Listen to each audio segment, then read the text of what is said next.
আজকে আমি এই ফিশ ফ্রাইটা বানিয়েছিলাম, খেতে দুর্দান্ত হয়েছিল।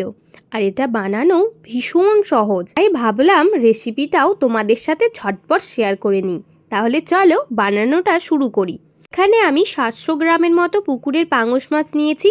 যে কোনো বড় মাছই এটা খুব ভালো হয়। আরে চলো মেন মশলাটা বানিয়ে নিই। তো এখানে আমি মশলা বানানোর জন্য নিয়েছি 1 টেবিল স্পুন হলুদ গুঁড়ো, 1.5 টেবিল স্পুন নিয়েছি লঙ্কার গুঁড়ো, 1/4 টেবিল স্পুন নিয়েছি ধনে গুঁড়ো, 1/2 টেবিল স্পুন নিয়েছি জিরে গুঁড়ো, আর 1/2 টেবিল স্পুন নিয়েছি ভাজা মশলার গুঁড়ো। এটা বাড়িতেই বানানো, এটারও রেসিপি আমি তোমাদের সাথে একদিন শেয়ার করব।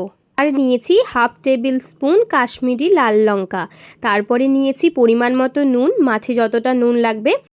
এরপর এতে 4 টেবিল স্পুনের মতো সর্ষের তেল দিয়ে আর 1 টেবিল স্পুন লেবুর রস দিয়ে ভালো করে মাখিয়ে নিতে হবে।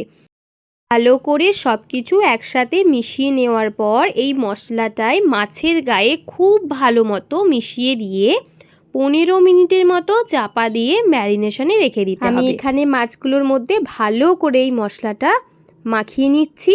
মাখানো হয়ে গিয়েছে। এরপর এটাকে আমি 15 মিনিটের মতো ম্যারিনেশনে রেখে দিয়েছিলাম।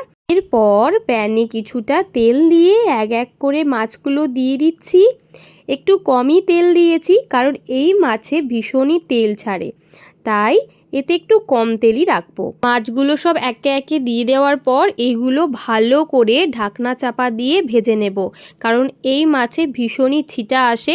সেই জন্য খুবই সাবধানে যদি এই মাছ তোমরা ফ্রাই করো, কিন্তু ভীষণই টেস্টি হয় খেতে যদি তোমরা এইভাবে এই মাছটাকে বানিয়ে খাও। ভীষণই খেতে ভালো হয়, এমনি তোমরা 3-4টে খেয়ে নিতে পারবে।